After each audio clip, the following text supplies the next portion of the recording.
Thank you for standing by. My name is Tamia, and I will be your conference operator today.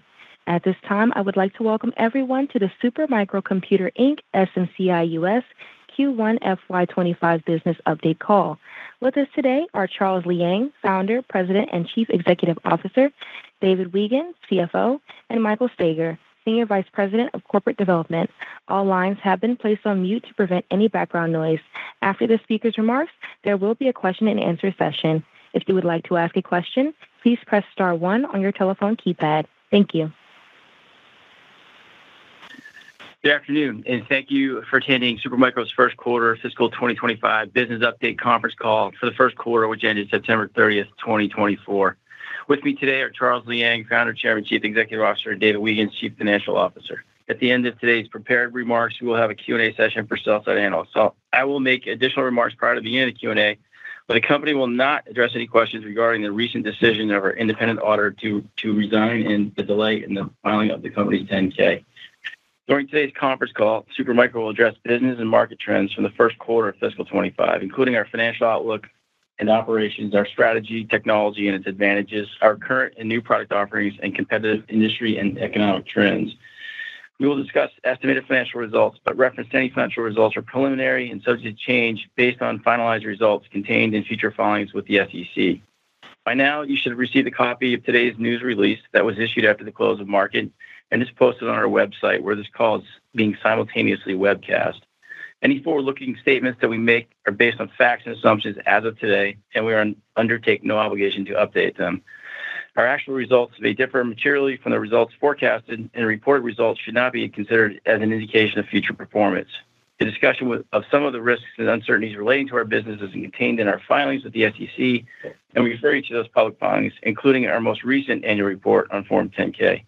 During this call, all financial metrics and associated growth rates are non-GAAP measures other than revenue and cash and investments. This call is being broadcast live on the Supermicro Investor Relations website and is being recorded for playback purposes.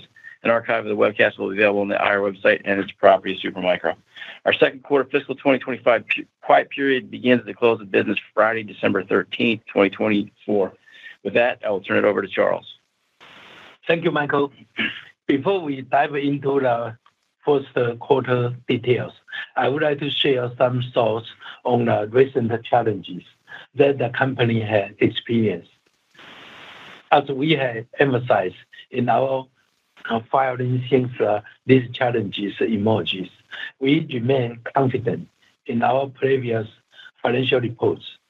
And as previous announced, we are actively in the process of engaging a new auditor. We are working with urgency to become current again with our financial reporting. I'm pleased to report that the special committee has today provided the following statement to Supermicro, which is also included in our press release. I quote, "The special committee has completed its investigation based on a set of initial concerns raised by Ernst & Young. Following a 3-month investigation led by independent counsel, the committee's investigation today has found that the audit committee has acted independently and that there is no evidence of fraud or misconduct on the part of management or the board of directors.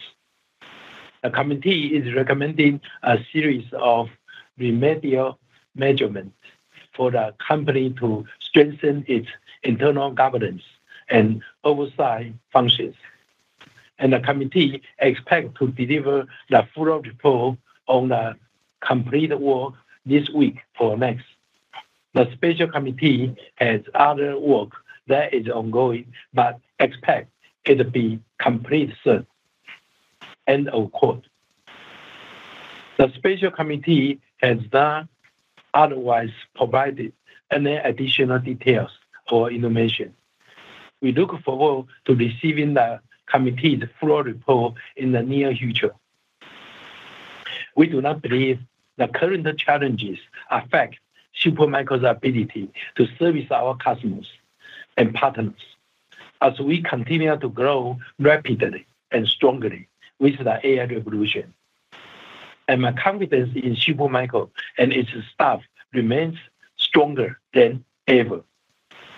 Here are some key quarterly highlights. The preliminary fiscal Q1 net revenue was in the range of $5.9 to $6 billion. At the midpoint, this is up 181% year-on-year, driven by strong AI demand from our old and new customers. It was one of our strongest first quarters in history, despite many customers are waiting for the coming soon new generation GPU chips. The preliminary fiscal Q1 non-GAAP earnings in the range of 75 cents to 76 cents per share was 30% last year, approximately 122% year-on-year growth rate. The preliminary non-GAAP gross margin approximately 13.3%, and non-GAAP operating margin is approximately 9.9%. Both were higher than the previous quarter as customer mix improved and supply chain costs and expedite shipping easy for DLC components. We have deployed the world's largest DLC AI supercluster with 100,000 NVIDIA GPU in a record time to deployment (TTD), as well as time to online. This milestone achievement reflects our engineering expertise and complex logistics capabilities for large-scale AI infrastructure deployment. Leveraging our data center building block solution, DCBBS, we are now building full-scale liquid-cooled data center with our rack-scale plug-and-play solutions, featuring our latest DLC liquid cooling technology at a leading pace. DCBBS data center building block solution can reduce the time required for customers to build new data centers from roughly 2 years to a few quarters, significantly improving data center TTD, TTO, time to delivery and time to online, and cost for customers' AI IT infrastructure. Data center building block solution is also helping to accelerate the adoption of DLC liquid cooling, driving efficiency and performance while reduce customers' OpEx, achieving greener computing. We expect 15 to 30% of new data centers will adopt liquid-cooled infrastructure in the next 12 months. The DLC volume is at least 10 times more than last year. This year, DLC market share will be at least 10 times more than last year due to the DLC liquid cooling product maturity and the rapid growth of AI. To keep the DLC solutions performing at their best, our new Super Cloud Composer, SCC, is capable of end-to-end management from chip level all the way to rack level and data center cooling towers, making it the most powerful DLC data center management software on the market today. SCC further simplifies provisioning of a highly automated software-defined infrastructure, supporting customers with rapidly changing workload requirements. With the addition of SCC, Supermicro is well prepared to service many more customers and grow DLC liquid cooling data center market share. On the production front, we are in the process of completing our new Malaysia campus, where we expect to begin manufacturing later this quarter. Additionally, we have been nonstop expanding our facilities in Silicon Valley to increase our DLC liquid cooling rack scale production capacity. Now they are boasting 50 megawatts of power and able to produce more than 1,500 DLC GPU racks per month, with plans to scale up further. Our Taiwan and Europe production facilities also are growing at a quick pace. Moreover, we are planning to expand to several other global manufacturing locations in the near future. By leveraging our strengths in technology, innovation, product design, build quality, supply chain management, deployment, and data center services, we are pushing our goal to transform Supermicro into a leading USA as well as worldwide AI IT infrastructure company. We are off to a strong start in fiscal 2025. Our total IT solutions deployments are rapidly scaling, and our new product developments are progressing smoothly. Our NVIDIA GB200 NVL72 is ready, and the 10U air-cooled and 4U liquid-cooled B200 rack plug-and-play systems are fully production-ready. The brand-new 200 kW plus super rack architecture co-developed with NVIDIA, which provides near 100% DLC. I mean, the whole rack, almost no cooling fan required, is also on the right track. The new super rack architecture will be able to achieve power usage effectiveness, PUE, close to 1.0. To complete our broadest AI portfolio, the AMD MI300 and MI325 platforms and Intel Gaudi 3 solutions are ready to go as well. Our data center building block solution is attracting more new customers, and our long-term investment in DLC liquid cooling is paying off with world-class quality and volume capacity,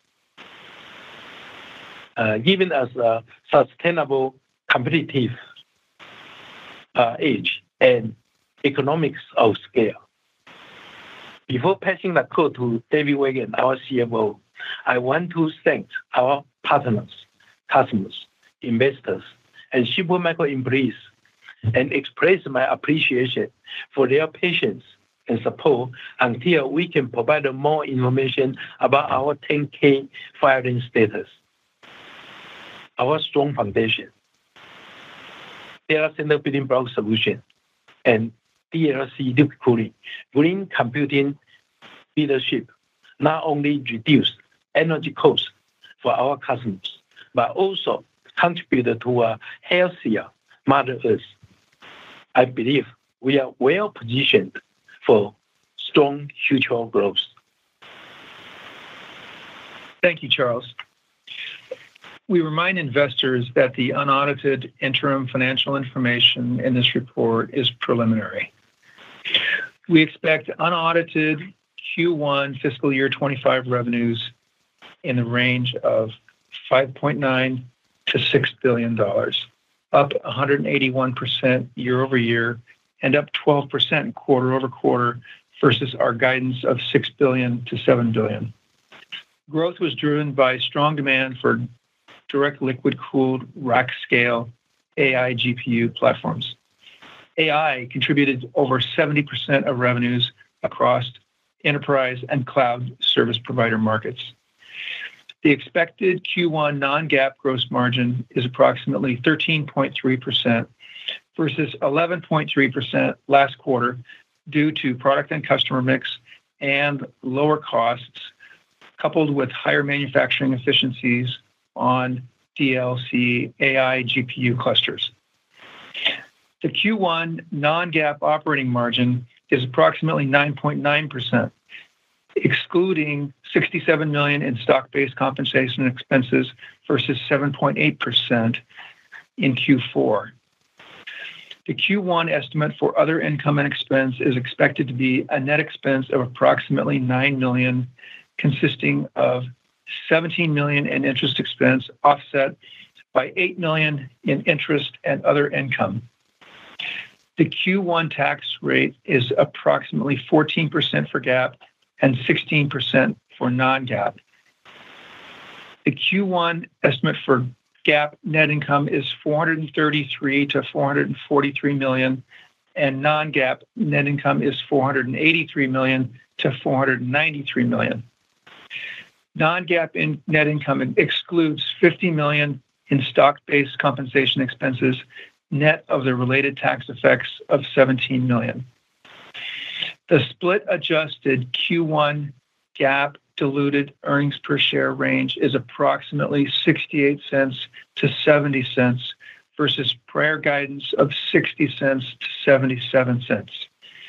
The Q1 non-GAAP diluted EPS range is approximately 75 cents to 76 cents versus guidance of 67 to 83 cents.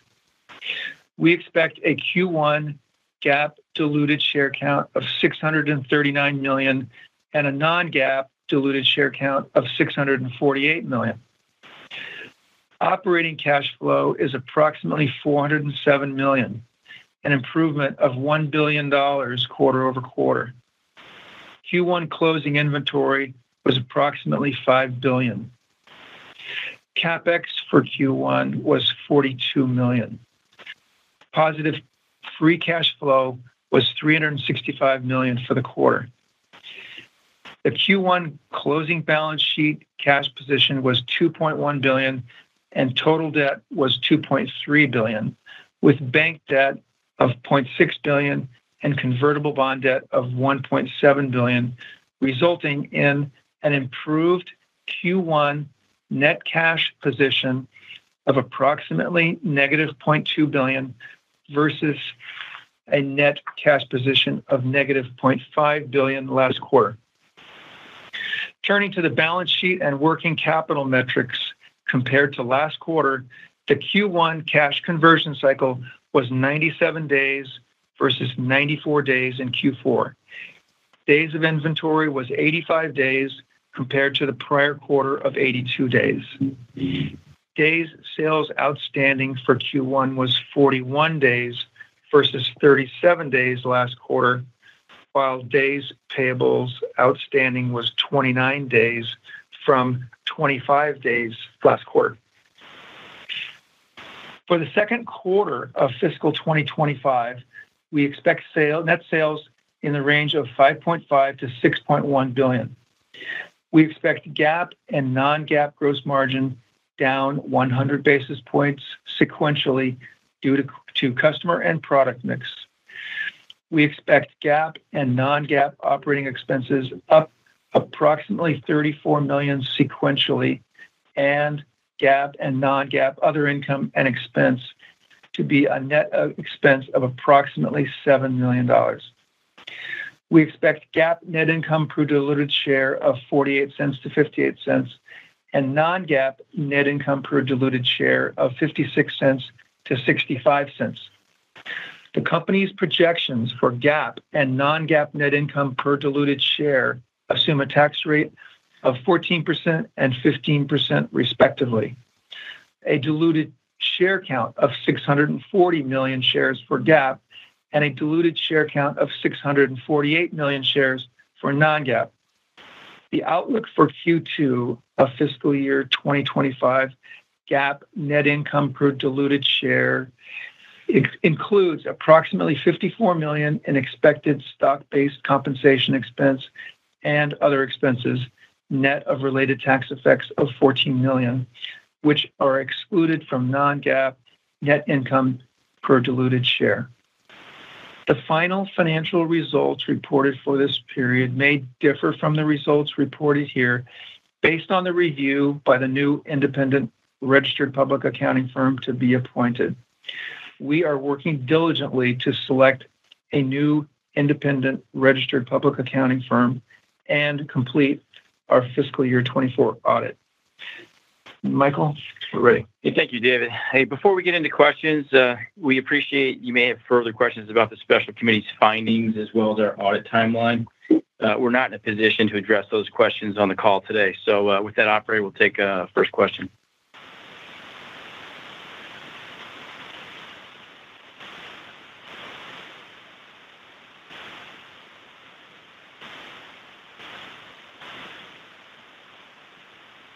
We will now begin the Q&A session. If you would like to ask a question, please press star followed by 1 on your telephone keypad. If for any reason at all you would like to remove that question, please press star followed by 2. Again, to ask a question, please press star 1. As a reminder, if you are using a speakerphone, please remember to pick up your handset before asking your question. The first comes from Michael Ng with Goldman Sachs. You may proceed. Hey, good afternoon. Thank you for the question. Just on the business fundamentals, revenue came in at the lower end of the guidance. I was wondering if you could speak to that and whether you're seeing any market share losses as a result of some of the delayed financial filings, and how do you feel about the $26 to $30 billion full-year revenue guidance that you previously gave out? And are you hearing from any customers that once this resolution occurs, they'll be able to step up some of their orders, or is it a gating factor? Thank you. Okay, thank you for the question, Michael. Indeed, last quarter revenue reduced a little bit. I guess the major reason because there are some customers waiting for the new chip, the Blackwell chip, as you know.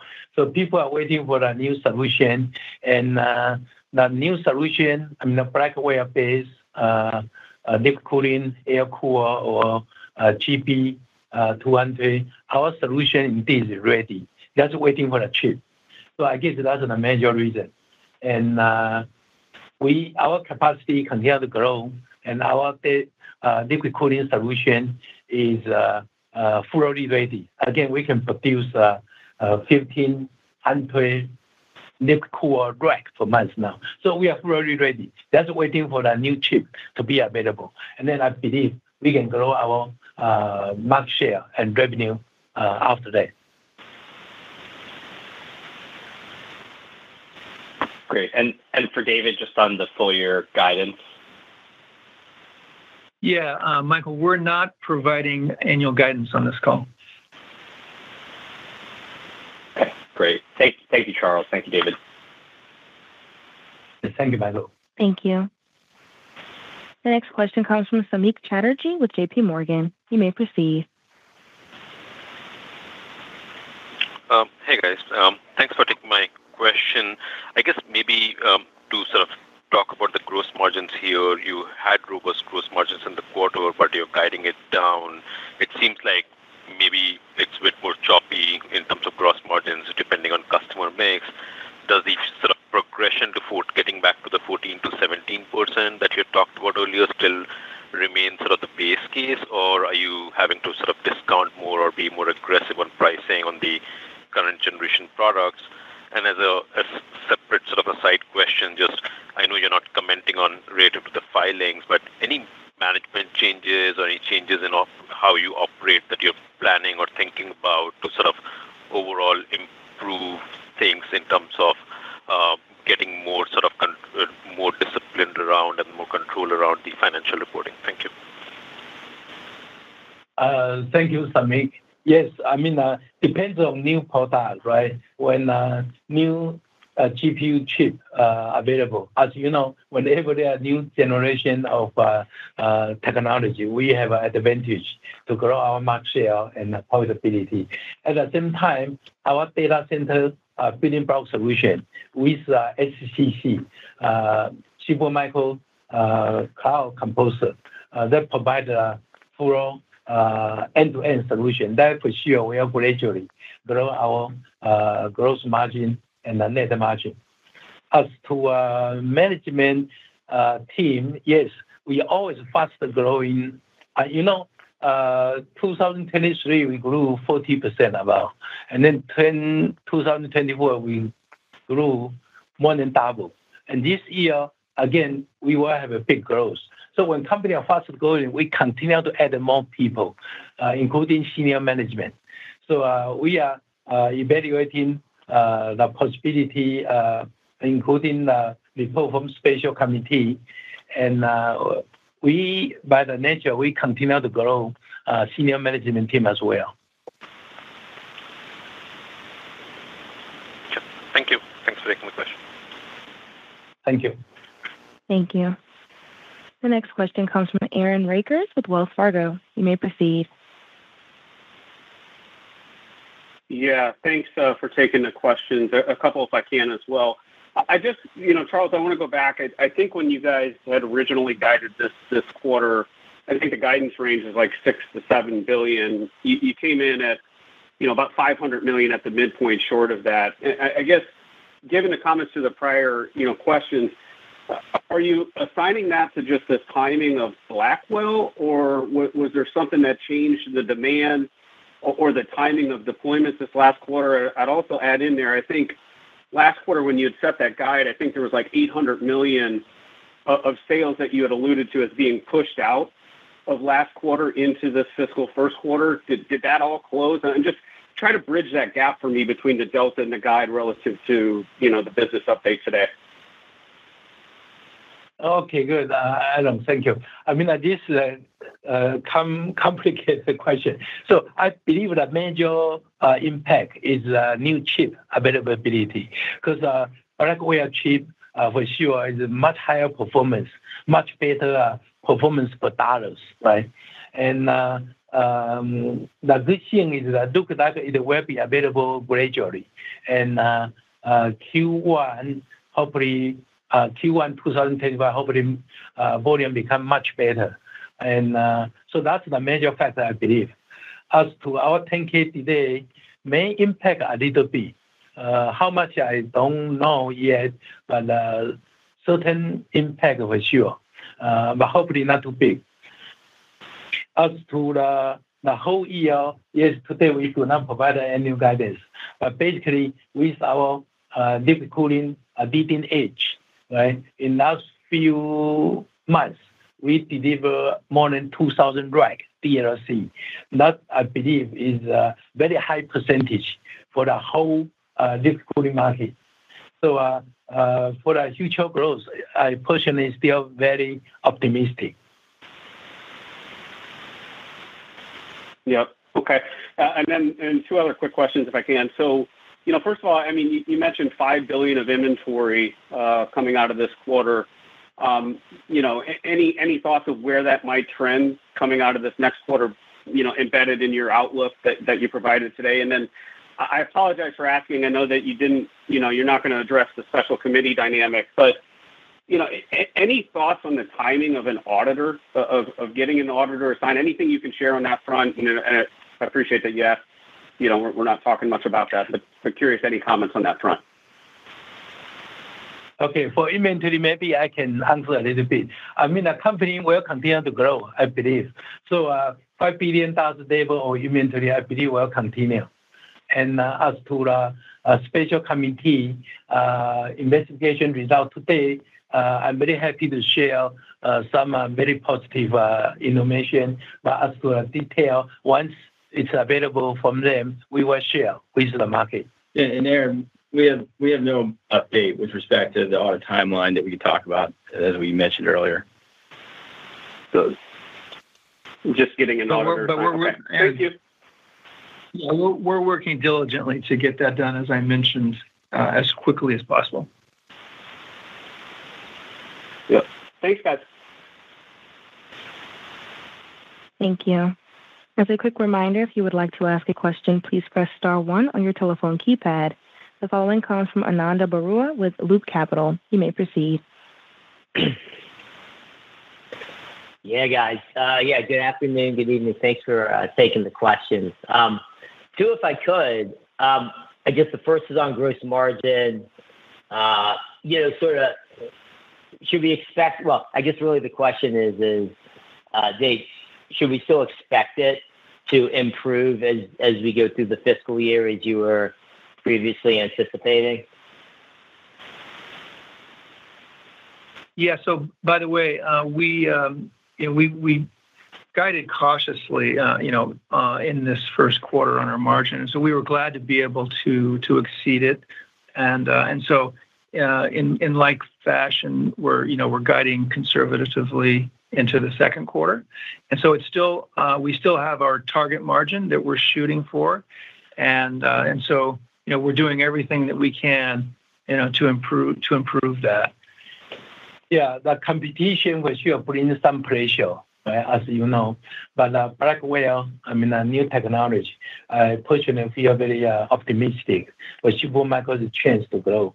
And as I mentioned, the data center building block solution, including SCC, Super Cloud Composer, that provide end-to-end management from chip level to rack scale to the whole data center water tower. So I believe all of those will help our growth. And then we also start to able to provide a customer on-site deployment, on-site cabling, and service. So all of those are very positive to our business.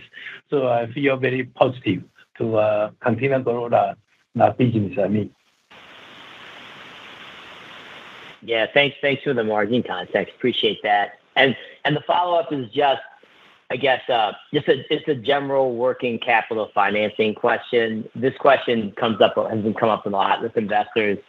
And can you just give us, really the question is can you explain sort of the access to capital situation as we go forward? And I guess really, how would you like the investment community to think about the access to capital situation? Thanks.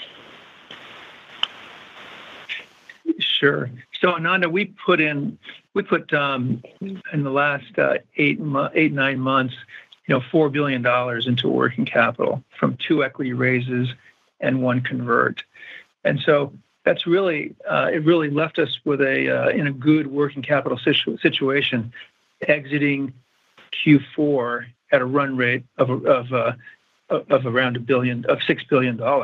So again, we're forecasting a little down in Q2, so that takes care of our working capital needs for a while. So access, we have a very strong, growing, and profitable company, and so we don't believe that we'll have any impediments to raising working capital. Yeah, every quarter we are making a reasonable, good net profit though. So basically, we should be in a good shape. Okay, guys. Thanks so much. That's helpful. Thank you. Thank you. The next question comes from George Wang with Barclays. You may proceed. Oh, hey guys. Thanks for taking my question. I have 2 quick ones. Firstly, can you kind of double click on which quarter do you think you will start booking the Blackwell revenue? Last time you guys alluded to sometime in the June quarter. Just curious whether that's still on track. Just any kind of high level in terms of when do you think the Blackwell is going to show up in the P&L? Yeah, very big question. Indeed, we're asking NVIDIA every day. So I hope their production can go smooth and go for high volume very soon. And once they have a chip available, our solution are fully ready. So we continue to work with them very closely to develop a current product, GP200, NVL72, and B200 liquid cool and air cool. And we also design some really enhanced rack scale solution. So in terms of total solution, we have a very strong offering waiting for the chip. So we need NVIDIA's quick support. Thank you. Well, got it. That's helpful. Just a quick one, if I can. Just how to think about gross margin in the era of Blackwell versus Hopper. Just curious if you can talk about puts and takes on the gross margin for the GB200, especially in light of reference design from NVIDIA. Any kind of incremental value add from Supermicro, just as we kind of head to the Blackwell, just in relation to the profitability and the kind of margin profile. Thank you. Yeah, thank you. Blackwell, for sure, we estimate more competitive, right? Because people know AI market is so big now.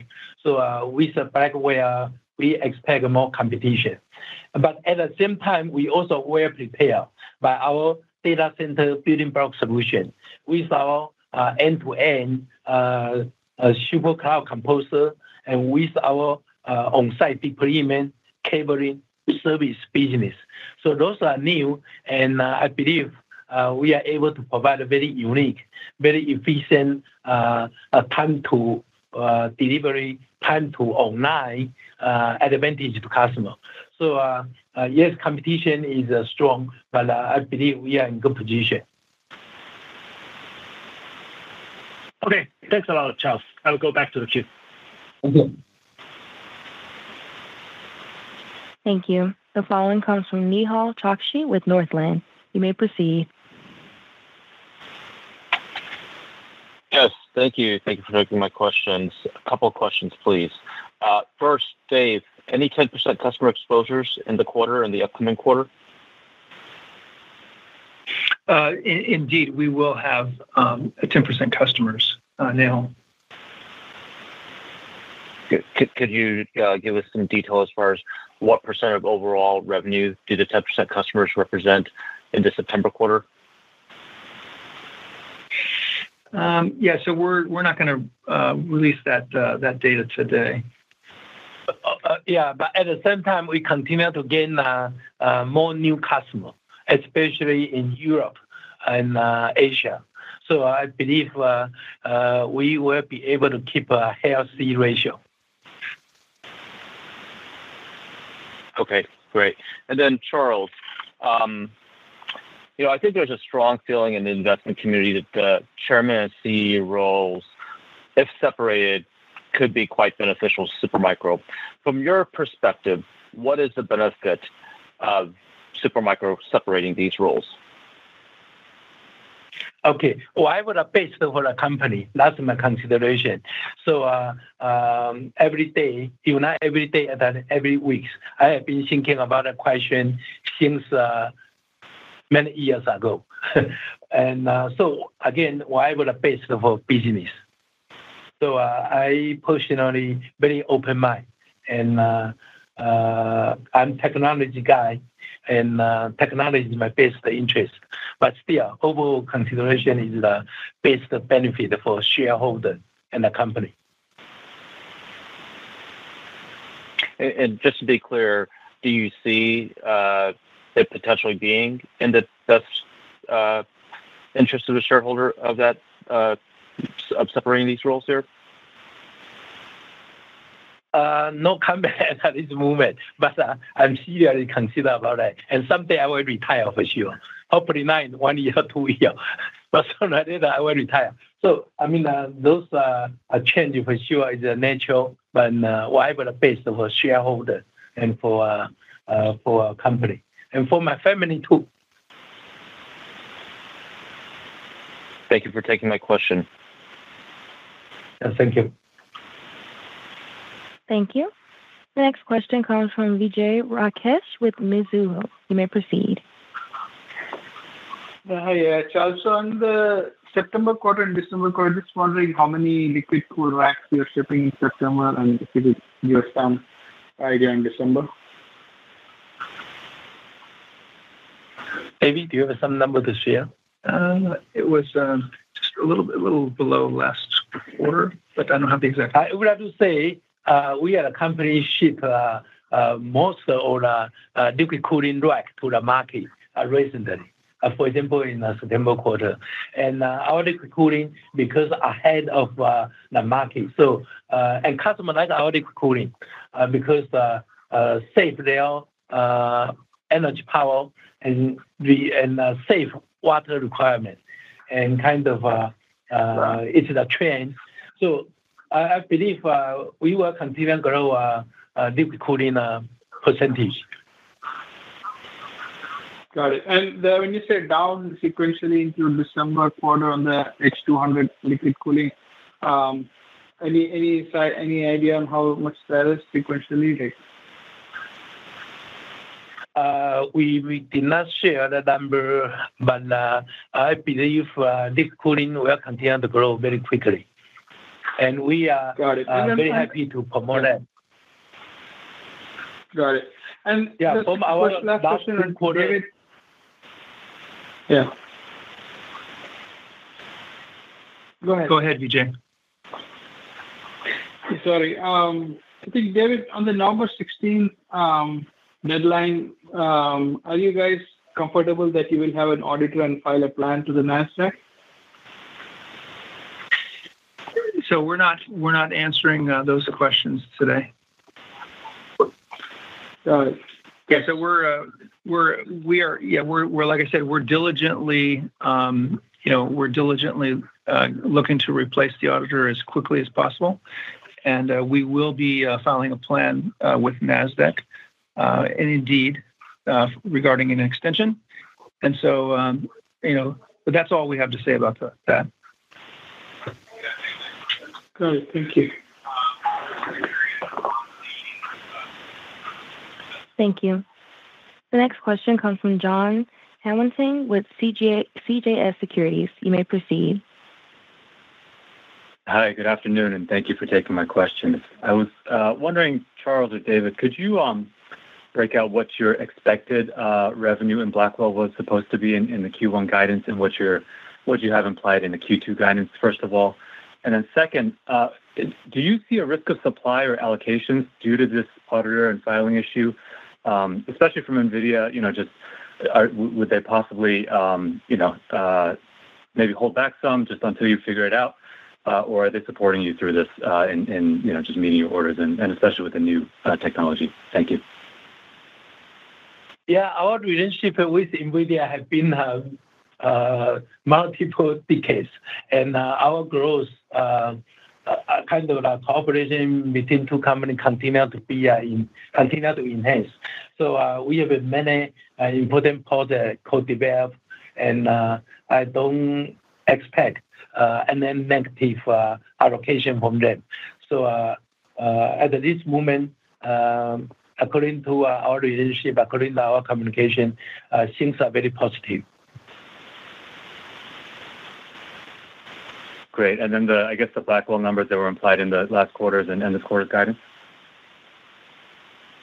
That's hard to answer because we don't know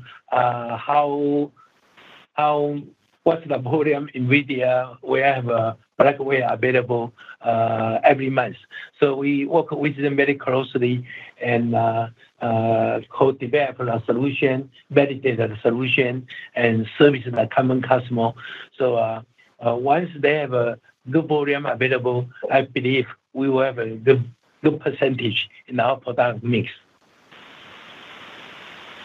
Got it. Thank you. And then if I could sneak one more in there, if I could. Is there more efficiency to be unlocked in your liquid cooling supply chain, or have you mostly resolved the issues in ramping your production capacity and supply chain there? We focused on liquid cooling much earlier than the industry, right? So in last few months, we already shipped more than 2,000 racks, right? And so far, the feedback from customers are very happy. Indeed, the quality, the customer satisfaction, even better than our air cooler solution. So we are very excited. Our hard work in the last 3 years got paying off. And we believe liquid cooling will continue to be our major advantage, including the whole data center end-to-end total solution. Again, not just liquid cooling rack, but kind of deployment, cabling, service, management software. So we are very excited for our DLC liquid cooling solution, and customers like that. Great. Thank you, and good luck with finding a new auditor. Thank you. Thank you. The following comes from Mehdi Hosseini with SIG. You may proceed. Yes, thanks for taking my question. David, from what I understand regarding cash flow, it seems like there was a one-time positive impact. Your days of inventory went up, but you were able to significantly increase your operating cash flow. Did I hear you correct? And if so, what is the item that helped you with positive operating cash flow?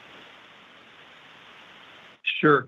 I think the answer is, Mehdi, that we've been growing at such a high rate, and over the past quarters, that's really what's been impacting our operating cash flow. Is that we've had to pour hundreds of millions of dollars into inventory as well as into accounts receivable. So, kind of coming off of a quarter where we didn't have such a dramatic increase in revenue, we were able to generate a lot of cash. Basically $1 billion worth of improved cash flows. Right. So it was really, just the fact that for the reasons Charles mentioned, the growth wasn't as high. I understand. We didn't have to acquire some. Yeah. I understand, but your DSO went up. I'm sorry, your days of inventory went up, and I think from what I heard from you, your DSO didn't really change. So was that improvement in operating cash flow all driven by working capital reduction, or was there something outside of working capital that helped you? No, it was really for those reasons. It was really just for an AR and inventory equation. Yeah, Mehdi, maybe I can help a little bit. When we grow about 200% more year over year, right? So for sure, and we see continue to grow, right? So for sure, we need a much higher inventory to support our customer demand. And then when our growth become more normal, now 200% year over year, for example, 100% or 80%, then we don't have to grow that much our inventory, and that will help our cash flow. So it's a good trouble, gotcha. I would have to say. And then actually, it's a good challenge. Sure. Got it. And then Charles, maybe you can help us give us an update on your total capacity, especially with the Malaysia expansion, and how is the utilization of the global installed capacity tracking? Very good question. We expect we will continue to grow very fast. That's why we have been preparing a huge capacity in Silicon Valley, in Taiwan, and now especially in Malaysia. So long term, we need those capacity. But in terms of our utilization rate at this moment, I would like to stay a little bit low because capacity is ready, but no enough new chip. As you say that, no enough new chip. That's why utilization rate now is relatively low, maybe only 50%. I see. Yeah, this is. Sure. Sorry, David, go ahead. This is Dave. Yeah, I was going to give you a couple other tips on cash flow. You'll probably notice that because of an improved gross margin, we had almost $80 million on a non-GAAP basis, more profit this quarter. In addition to that, again, going back to working capital metrics, we increased our accounts payable by several $100 million. So that those are other factors that go into improved operating cash flow. Gotcha. Hey, Tamia, before we go to the next question, thank you, Maddie. Before we go to the next question, I just want to clarify one of the comments from earlier with respect to NVIDIA and clarify, we have the deepest of relationships with NVIDIA at the technology level. It goes back decades with mobile, and now we have multiple state-of-the-art projects in progress. And we've spoken to NVIDIA, and they've confirmed they've made no changes to allocations, and we maintain a strong relationship with them and don't expect that to change. So I just wanted to make sure that was clarified. Next question, or actually our last question, Tamia. Absolutely. Our final question comes from Quinn Bolton with Needham & Company. You may proceed. Hey guys, thanks for taking the question. I guess just want to follow up on the kind of the slightly weaker than expected first half. Really sounds like it's just customers waiting for new Blackwell chips. Are you guys seeing that starting to show up in the order books, meaning you're building backlog for either the NVL rack or the Blackwell P200 systems? So you see, a nice building backlog for those systems. Obviously, you don't know when you'll get the chips, but that gives you confidence for a much stronger second half once Blackwell starts to ship, or is it too early for you guys to be actually getting those orders or POs at this point? Yeah, our solution is very strong, and I believe NVIDIA will continue allocate their solution to the company, the customer, who have a based total solution. Because at all, common end user satisfaction is the most important to every company, right? So I would like to say our solution is very strong, and we continue to work with NVIDIA very closely, aim to provide the best total solution, end-to-end solution to customers. That's why we start to provide on-site deployment, on-site cabling, on-site service, and all of those new offerings very attractive to lots of new customers and old customers. So we feel very comfortable for the coming soon new chip solution.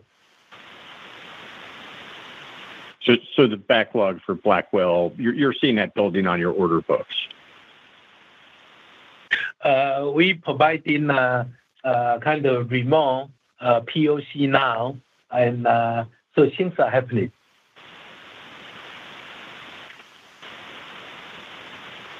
Okay, the second follow-up question for David.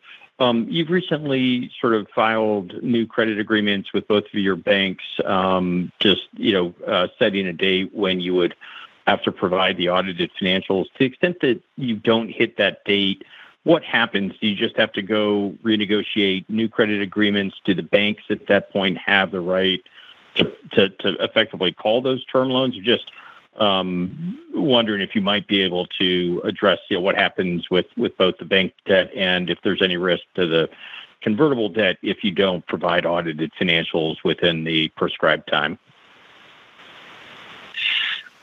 Yeah, so I think we'll just refer you to our 8K filings. We have long-term and good relationships with the banks, and so as necessary, okay, we will file extensions, or get waivers.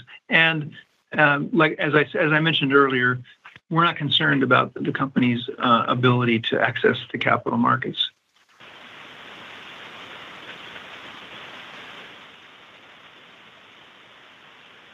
Thank you. Thank you. There are currently no other questions in queue, so I will now turn it back over to the management team for closing remarks. Hey, thank you for joining our conference call today, and we'll look forward to talking to you soon.